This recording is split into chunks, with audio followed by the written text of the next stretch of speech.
Welcome, and thank you for joining this month's Ukraine Crisis Briefing. My name is Amos Levran, and I am a member of the Ukraine Crisis Team. It's my honor to be joining you all today. We're now beginning the second year of the crisis, and the brutal, tragic situation in Ukraine is continuing. There is much uncertainty and turmoil amongst those in the region, causing harm to people's emotional and psychological health on top of the already burdening daily needs of food, shelter, and warmth. Our brethren have been suffering a harsh winter, compounded with the ongoing bombings, shellings, and widespread blackouts, impacting the day-to-day lives of those across the country. Thankfully, JDC's lifeline of hope can be found thanks to your dedication, support, and generosity. Thus far, since the start of the crisis, JDC has supported over 43,000 refugees with basic needs, including food and medicine, and more than 20,000 have been provided with living accommodations. JDC has assisted with evacuating over 13,000 people, and we've shipped over 1.6 million pounds of humanitarian aid into Ukraine. It's important to note that the majority of the Jews have stayed in Ukraine.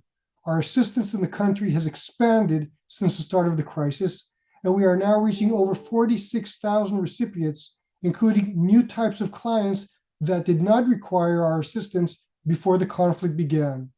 This includes over 3,300 internally displaced Jews and over 4,100 new poor clients, middle-aged Jews who never needed JDC's assistance in the past, but have now turned to us for the first time for help. While we remain dedicated to providing physical aid in the form of food and medicine and basic humanitarian essentials, trauma and mental health support have now become a top priority as well. In November 2022, we opened a network of 7 trauma support centers to help the thousands of Jews in Ukraine suffering from trauma and emotional stress. Relatedly, in January, we began providing a respite from the bitter cold and ongoing anxiety of the conflict in the form of a winter camp at the JDC Ronald Lauder Foundation Camp Sarvas in Hungary. These respites provide a warm and safe space for children, mothers, and grandparents who have been braving constant stress and daily outages of power, heat, and internet, and this camp also provides psychological and emotional support to the participants. The goal of today's call is to keep you up to date with the ongoing situation on the ground, with JDC's response during this challenging time, and how our colleagues and volunteers on the ground are working around the clock to provide life-saving aid and care to those in need. The agenda today will have two parts. The first will focus on JDC's new trauma support centers, and the second will be a field update from our colleague in Kiev. Before we begin, a short housekeeping note. Today's briefing is in a meeting format, so the chat is temporarily closed. We'll open it up later in the program when we get to the Q&A portions. So without further ado, we'll proceed to our first agenda item, trauma support.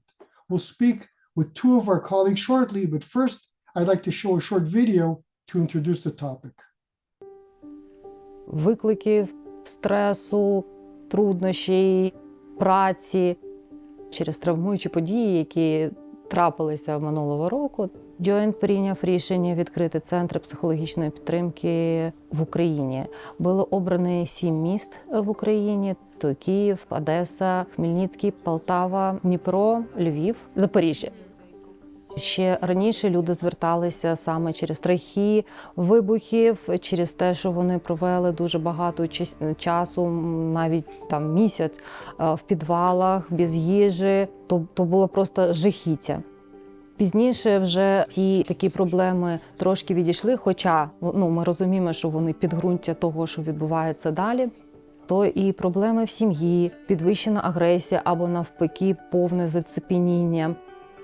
С момента, когда началась, я очень была неспокойной, и эти мои внутренние переживания отразились на ребенке. То есть все равно она как-то чувствовала, что что-то не так. Эти тревоги, переживания, мои слезы. Хесед нас поддерживал, они нас поддерживали всячески. Яна зараз має вторинну травму, тому що вона другий раз переживає війну. Звернувшись до психолога, попрацювавши, вона більш відкрилася, вона стабілізувалася. І дитина так само відчуває те. Здесь на психологической терапии это не просто психолог сидит с ней разговаривает, они рисуют, это какие-то техники специальные, там какие-то рисунки, какие-то поделки, и ребенок в этом открывается. Спасибо всем, кто к этому причастен. Ми тільки на початку нашого шляху. Я можу сказати, що ця робота, яку ми робимо, дуже-дуже важлива. Наш центр називається Ор-Шалом, що означає «світ миру». І дійсно ми несемо світ в душі людей. Ми працювали з клієнтами, і один із клієнтів сказав: ви знаєте, ви зажгли внутрі мене маленький російський огоньок надіжди. Ми ж розуміємо, що у кожного з нас є душа. І всі ми по-різному переживаємо всі ті травмуючі події, які трапляються. І ми, як лікарі душі, повинні з цим працювати, щоб люди далі могли просто жити. Жити і навіть в таких умовах насолоджуватися життям, як тільки можливо в даній ситуації.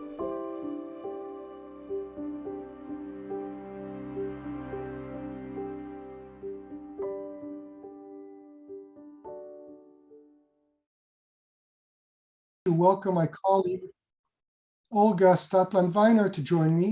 She's JDC FSU's Director of Welfare Services for Elderly and Children at Risk. Olga is a native of Moscow. She holds a BA and an MA in social work from Hebrew University. She's done extensive work with teens at risk and has experience in the area of trauma. She joined JDC in 2014 as Director of our Children's Program in the FSU, and in 2016 she was promoted to Director of Welfare Services in the FSU, where she heads our programs related to elderly and children at risk. Olga, thank you for taking the time to speak with us today. And now over to you. Thank you, Amos. So it's nice to meet you. I'm Olga Statland. I'm Director of the Welfare Services at the JDC FSU. And today I will speak to you about the trauma treatment and the emotional support that we provide in Ukraine. Daniel, can you put the presentation, please? Okay, next slide. Thank you.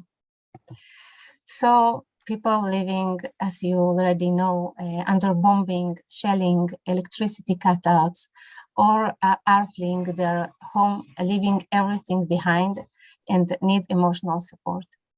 And it is important to say that emotional support in Ukraine and outside in the borders was provided to the Jewish community and the employees from the first day.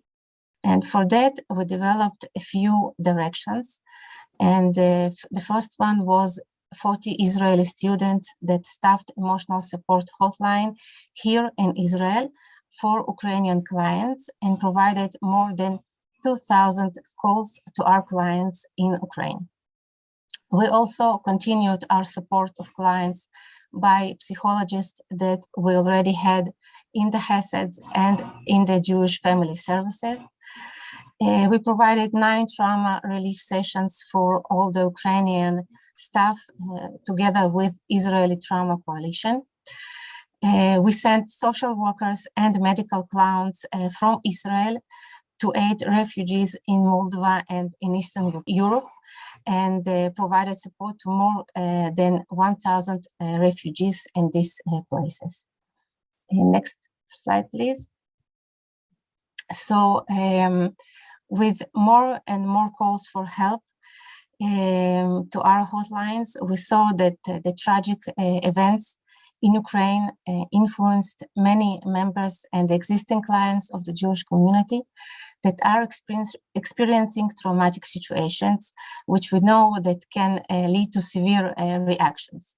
And also from the official data that was published by the World Health Organization, we know that 1 in 4 Ukrainians are at risk of mental disorder due to the conflict.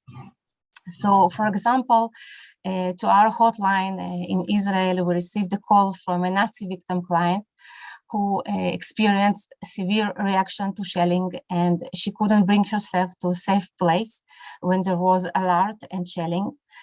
And that is why we realized that trauma centers creation was urgently needed. Another reason for the creation was that at the time of the beginning, there almost didn't exist any other local trauma treatment centers that could provide this kind of treatment. So the center's development was planned on all over Ukraine in 7 cities, taking into consideration the situation in the ground.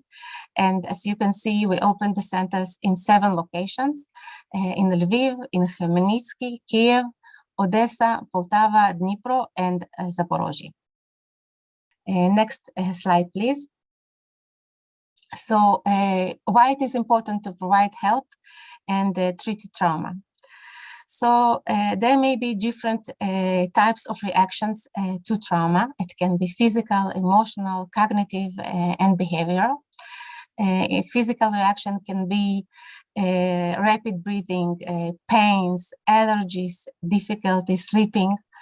Emotional reactions can be fear, panic attacks, anxiety, rage, sadness, depression. Cognitive reactions can be decreased attention, confusion, negative thinking, and we also hear about people who suffer from memory loss. Behavioral and social reactions can be withdrawal from any social relationships and everyday activities. We hear about children who don't want to go to school, adults who don't want to go to work. We hear about aggressive behavior, lack of interest, detachment from environment, and sometimes it is the other way, hyperactivity and difficulty to relax. So what are the goals of the trauma center? Can you put the next slide, please? So The goals of the trauma centers are to provide group and individual assistance to trauma affected members of the Ukrainian Jewish community. And that can be psycho-emotional support for the clients, work with trauma and different acute psychological conditions. It can be training and recommendations to parents on supporting children who have experienced trauma, and training and recommendation to the elderly clients on trauma treatment and relief. Another goal that's very important for us is helping people to find and utilize the personal resources which can help them to return to a normative life. We understand and know that everyone had personal resources before, and we know that trauma affects the self-esteem of the people, and it is very important for us to help the people to utilize their personal resources and to return to a normative lifestyle. Another important goal of the trauma centers is to create an atmosphere of mutual assistance and sense of community for the clients of the center.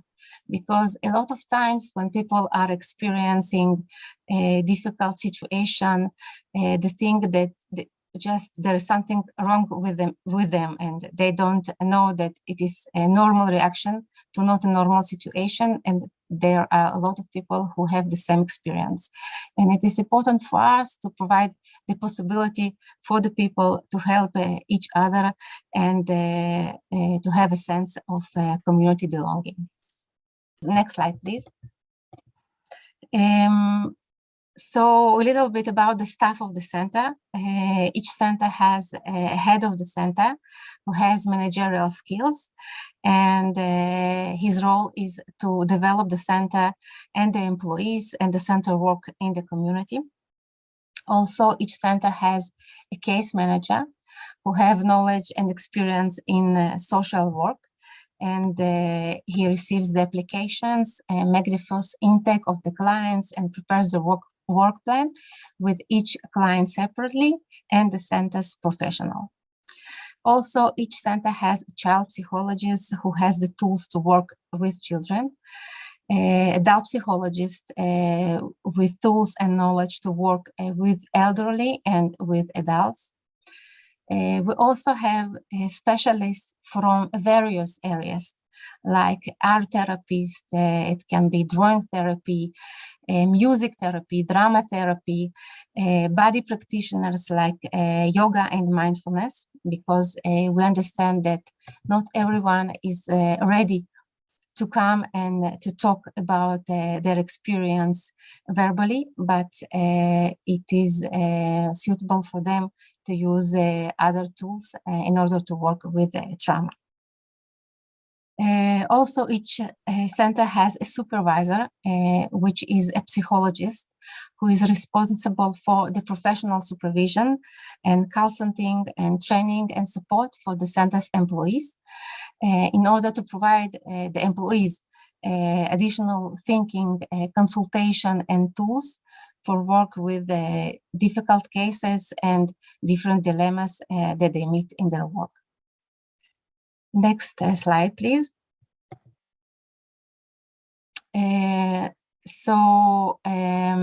About the opening of the centers and the facilities in the centers.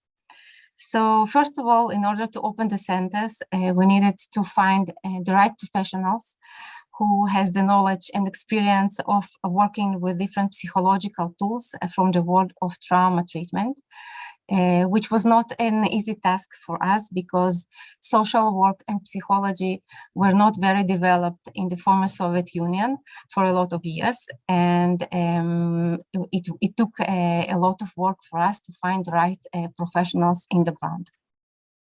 Another thing was to find a place for the center to make the renovations and the purchase of the equipment. And here in the picture, in the right side, you can see in one of our centers, the sensor room, which helps us to work and provide emotional relief for children and also for adults. In the left picture, you can see the room for the work, for the therapeutic work with children or for family therapies with children and the parents. And in the middle, it's a room for group work. Here you can see the group with teenagers, but we also use it for other groups. Next slide. So to date, the center started the consultations and received clients in November. Odessa started a little bit later in December. And as you can see, we're already providing group sessions and individual sessions to adults and group work and individual work with children.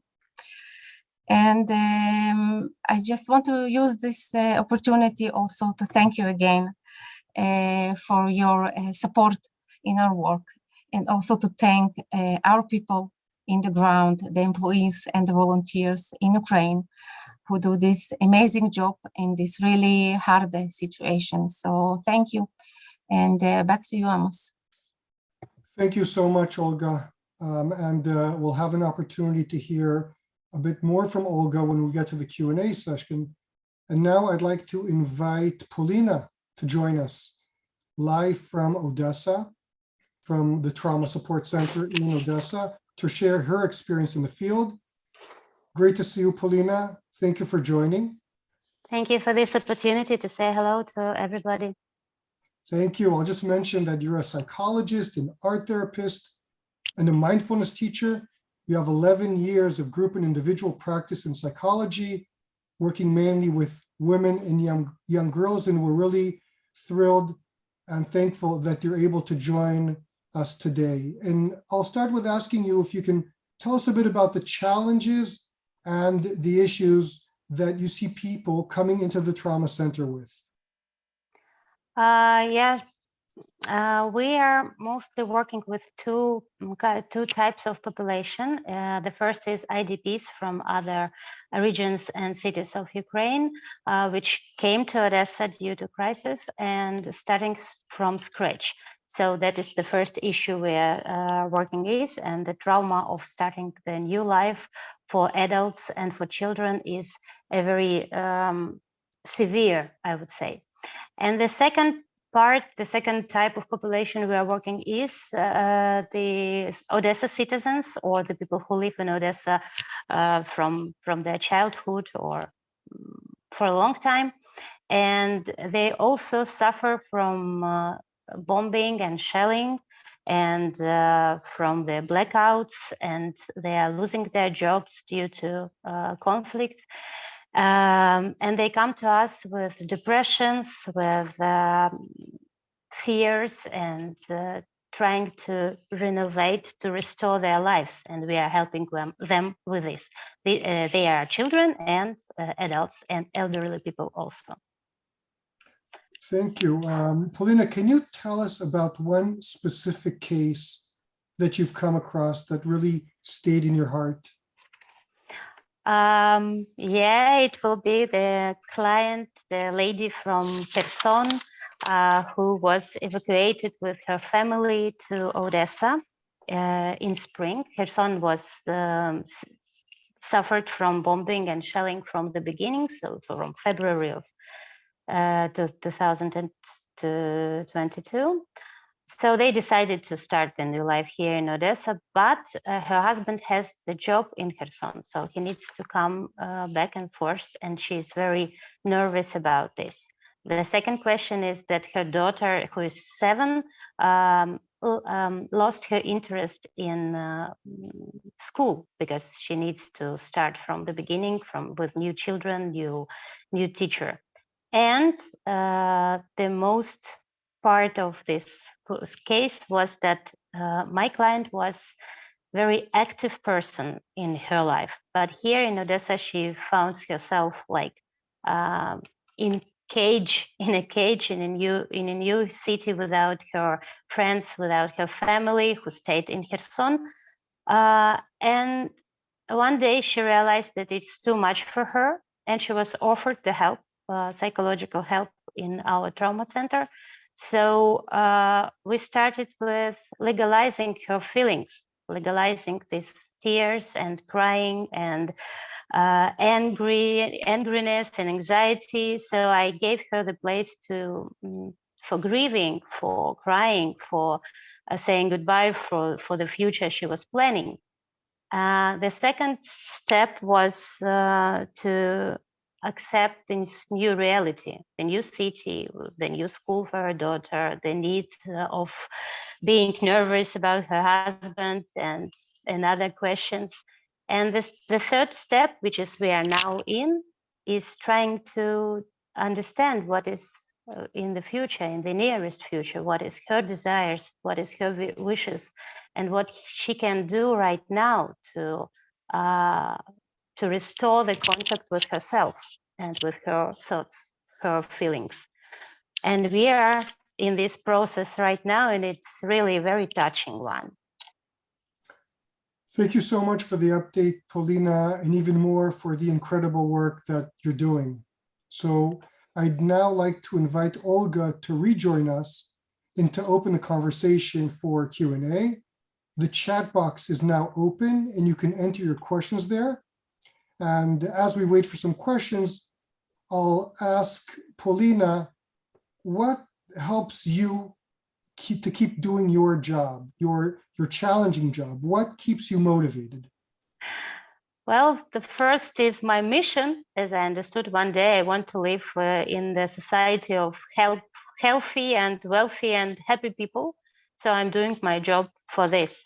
And what is helping me to stay in my mind is mindfulness, my individual therapy, and my family. They support me a lot. Thank you. Olga, can you tell us a bit about the training process that the staff at the centers underwent? Yes. So when we started to work with the trauma centers in October 22, we came to Ukraine, me together with the welfare team from here, from Jerusalem, and with two specialists from Israel Trauma Coalition. And we made a seminar to all the employees of the centers in order to discuss the center's goals, the development and the approach, and also, of course, to learn together some new tools from the world of trauma treatment. And it was very excited seminar for us because we managed to see each other. There were JDC employees who we haven't seen for more than 3 years since the COVID started, and also new employees, and just to provide mutual support to each other and to discuss a lot of professional questions. So it was very, very touching and important seminar in Ukraine. Thank you, Olga. Paulina, is there a stigma in Ukraine for seeking treatment for mental health? And how do you encourage those who might be hesitant to seek the healthcare that they need? I would say yes, the stigma still exists, but with the beginning of the conflict, a lot of people understood that they can plead for help and get this support and help. What we are doing and how we involve the people to join our trauma center and to come for help, we are doing some open events so that people can come and see that we are not the people or monsters to be afraid of. So they started with coming to us with children, and the children is the key to their mothers and fathers and grandfathers and mothers to come and get the support they need. Thank you, Paulina.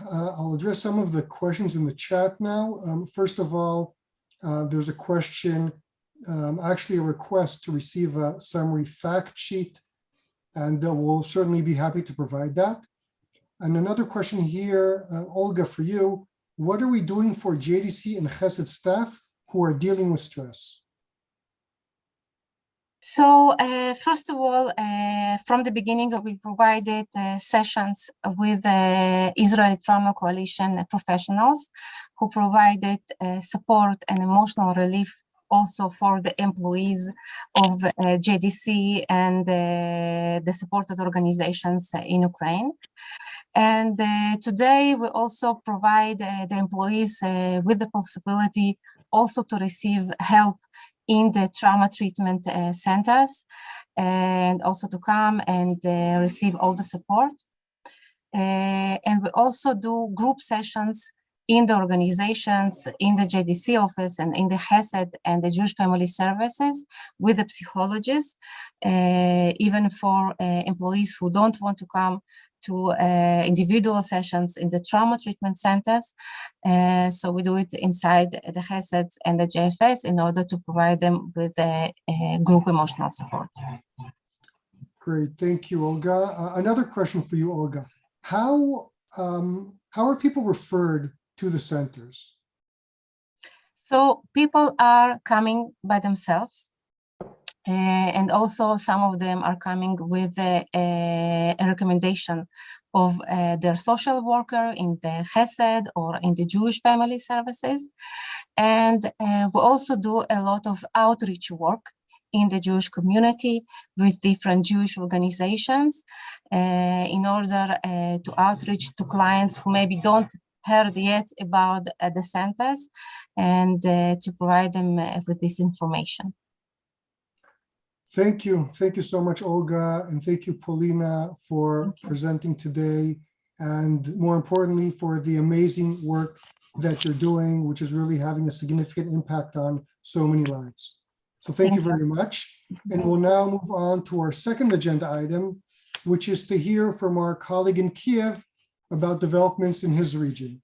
So it's now my pleasure to introduce you to my friend and colleague, Ilya Buzhunov. Ilya has been part of the JDC family for many years. He went from being a participant in the youth club in Kiev to a madrich, a counselor, to being head of the youth club at JDC's JCC Chalom in Kiev. And he now serves as our communications and mission coordinator in the Kiev region.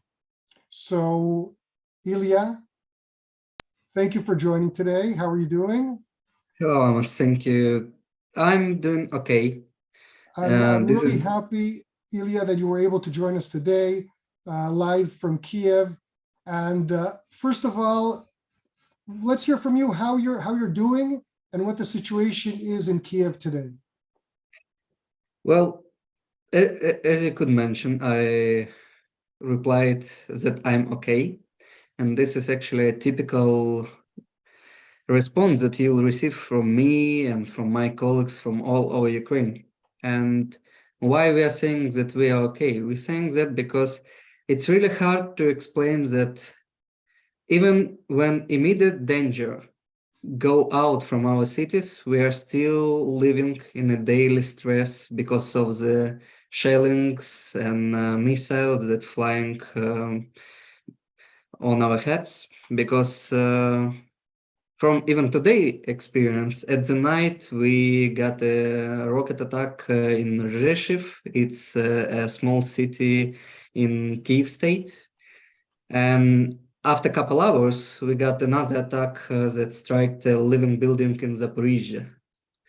And both attacks, unfortunately, took life of innocent people who didn't do anything. And when you're living in this situation, when you're in constant danger, you're not really you stop understand where it's okay and when it's normal and when it's not. But we trying to keep remain positive and be strong, because they're not only our lives who depends on us, but the lives of our clients. We are constantly providing the services and safety to our clients as much as we can. And why we're doing that? Because the needs of our clients are critical right now. They're even bigger than it was before the crisis started. We got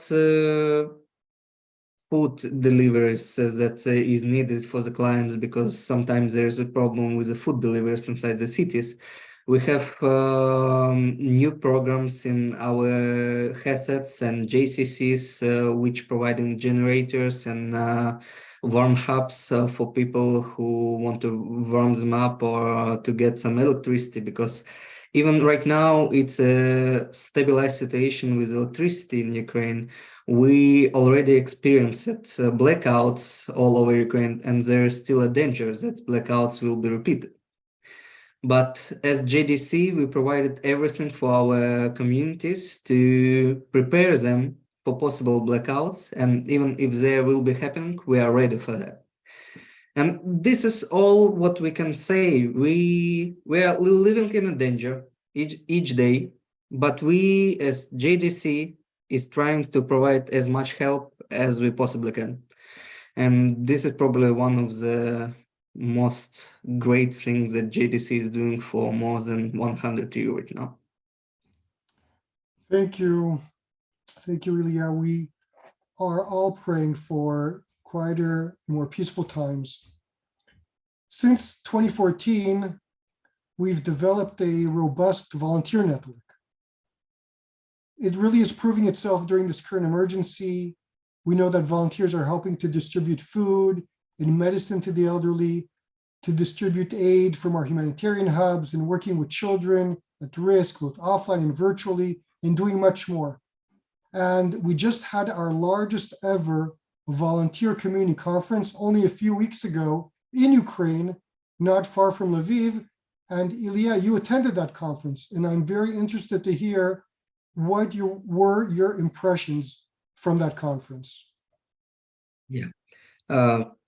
Talking about volunteer conference, it was the most impressive things that I have seen during this conflict, because 600 people gathered from all over Ukraine to share their experience of how to support our people, how to manage with stress during these dark times, and how to bring joy and happiness in lives of our clients.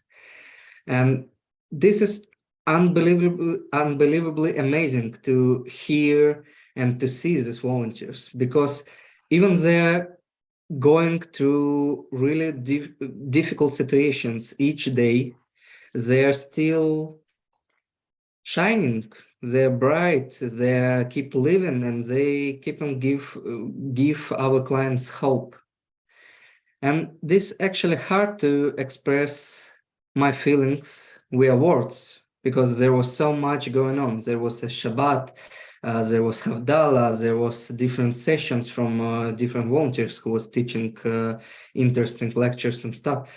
And it's really something that you need to attend to fully understand of what it is, to feel this joy, to feel this incredible opportunity to be together and to get out of your thoughts about what will be tomorrow and actually think about what it is now, what it is today. And because it's not only me who think in this way, I would love to show you some testimonials of our volunteers who attend the conference, and I would kindly ask our tech team to provide the testimonials for you right now. Thank you.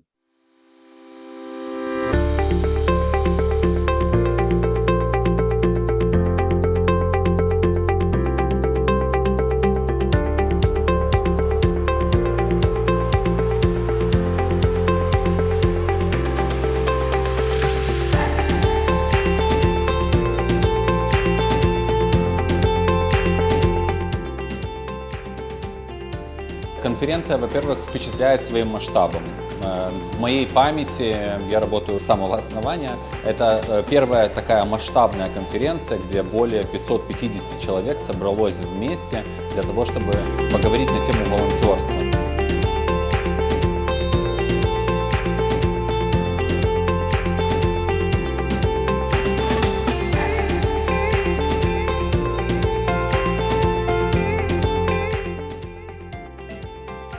ці декілька днів це про відпочинок, тому що зустріти в колі друзів шабат – це вже відпочинок, а коли ми щось обговорюємо та пропрацьовуємо, це ще один плюс.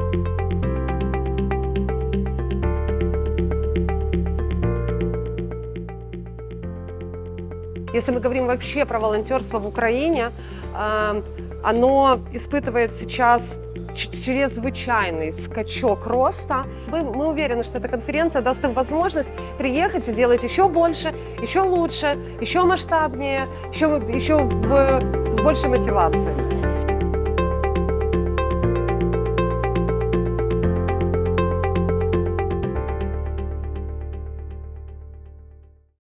Ilya, thank you. Thank you for sharing that. My next question is, if you could tell us about one initiative happening in your region that really speaks to your heart.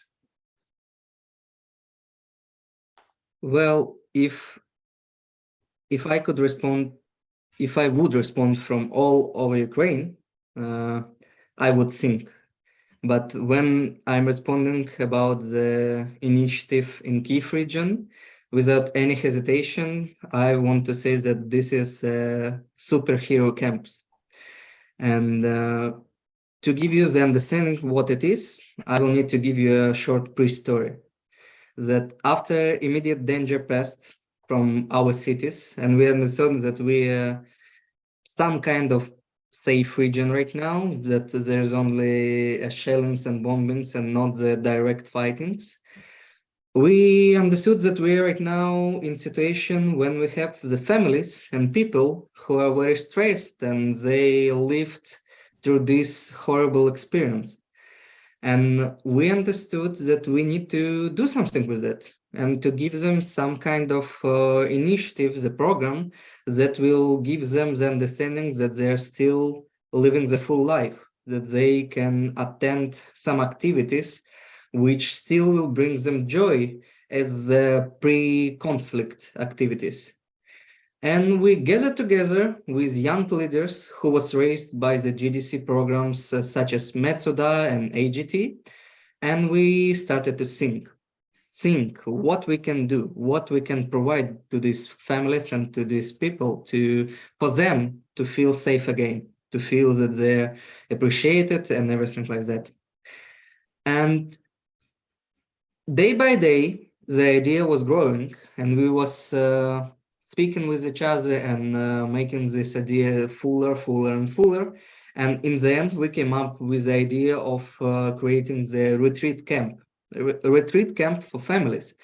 When they will attend the camp, they will be provided with different activities which will support them, which will teach them how to deal with stress, how to speak with kids during these horrible times, and how to regain the idea that tomorrow is still existing, that you can plan some things for tomorrow, that you can plan the future for you and for your kids. And when we understood and built the program, we started to think what will be the name of the program. And we understood that we don't have any other idea than to call it the superhero camps, because each participant, each volunteer, each worker that we have here in Ukraine is actually a superhero, which waking up each day, coming to work or dealing with their kids and dealing with impressive level of stress, impressive different situations that are not normal and not okay for most people in the world.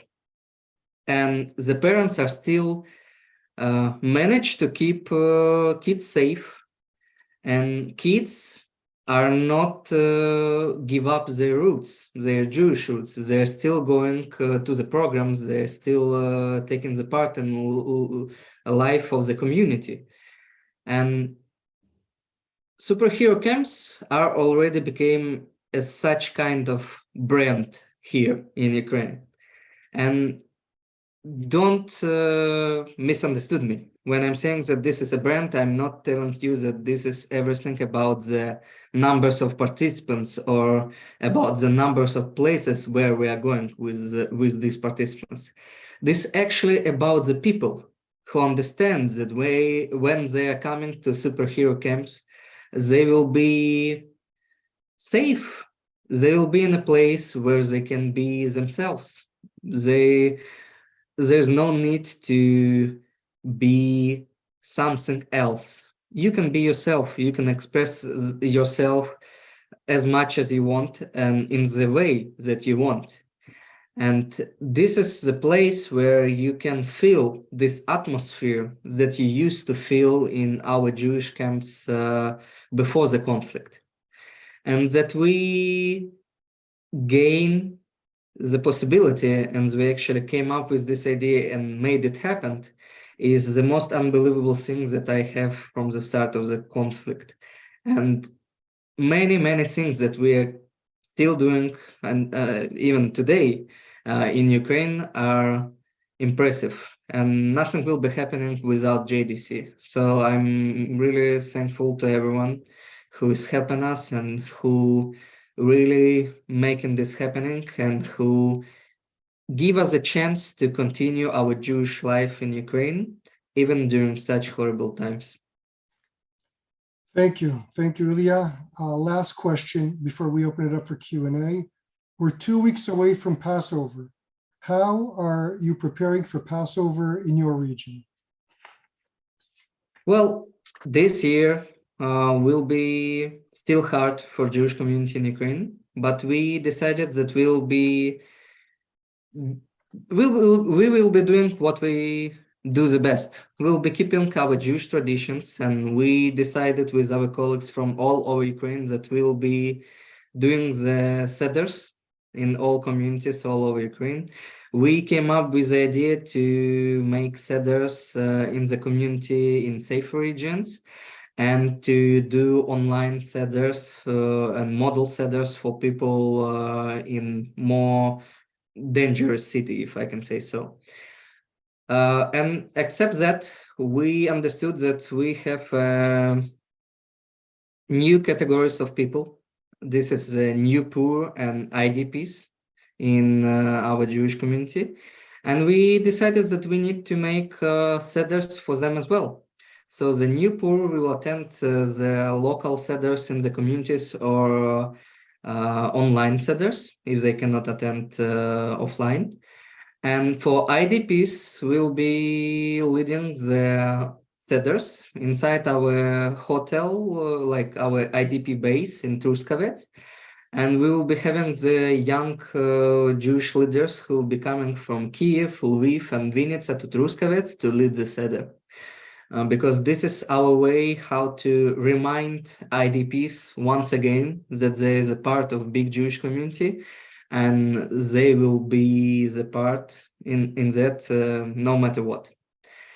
And except that, we're working with our with our colleagues in JDC to give people the matzah, and we're planning to distribute more than 50,000 boxes of matzah all over Ukraine.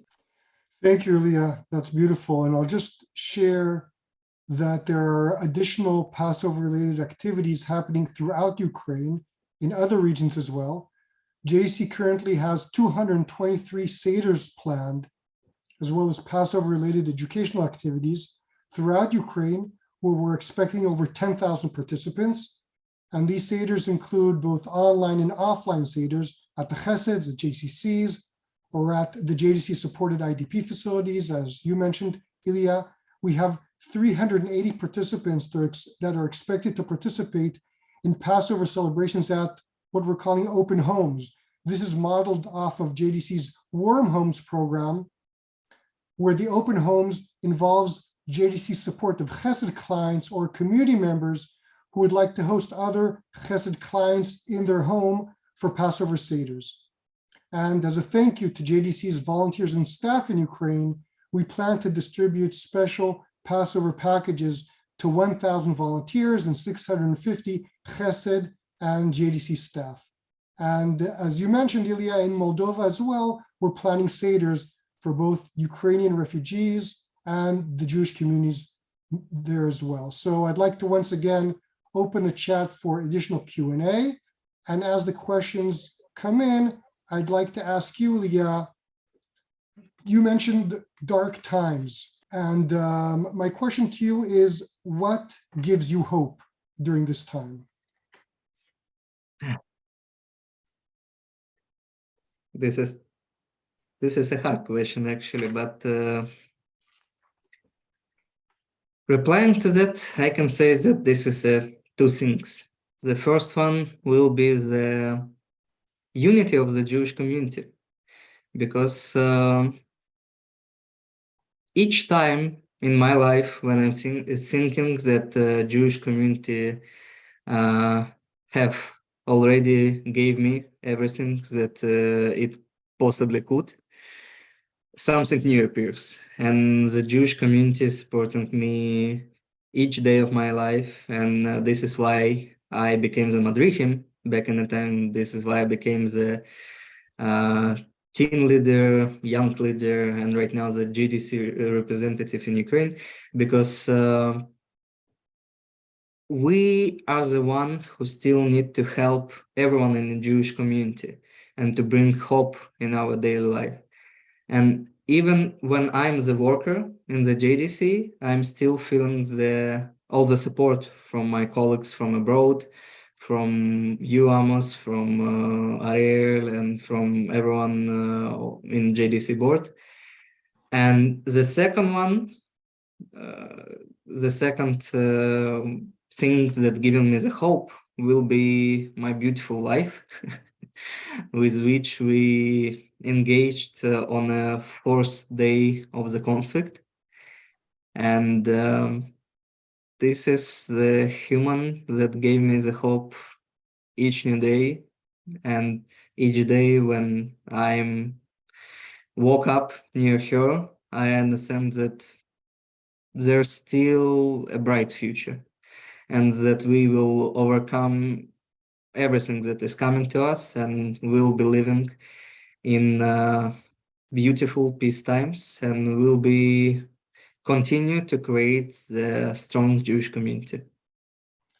That's beautiful, Ilya. And we're sending you, I think I can speak on behalf of everyone on this call, we're sending you strength and hugs to you and your wife.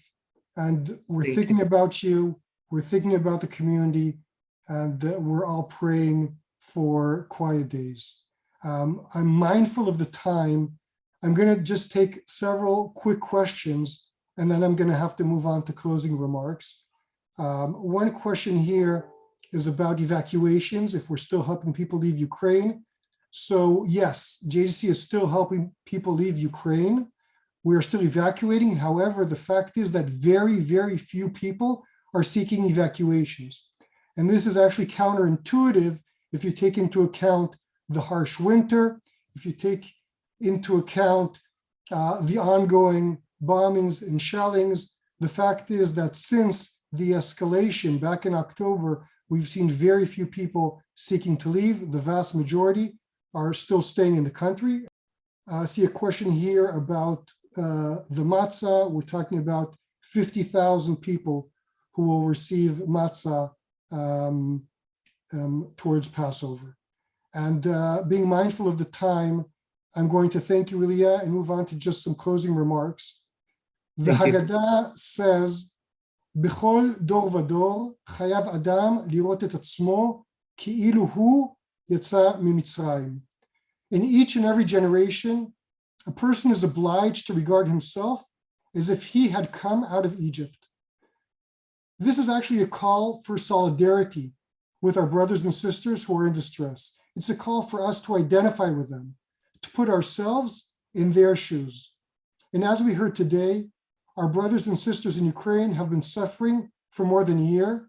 And even if it's not front page news anymore, we must remember and act in order to support them.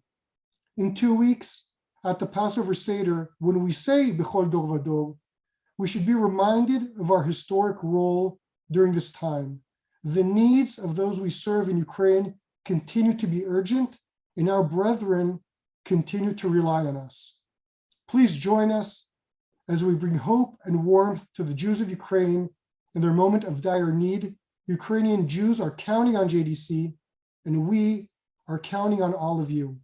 To support us, please visit jdc.org/Ukraine. Your support of this work is critical and makes a tremendous difference in the lives of those we serve. If you want to learn more about our ongoing Ukraine efforts, please visit our website. The link is now on your screen. And if you have any questions or comments that were not answered during today's program, please feel free to write to us at info@jdc.org.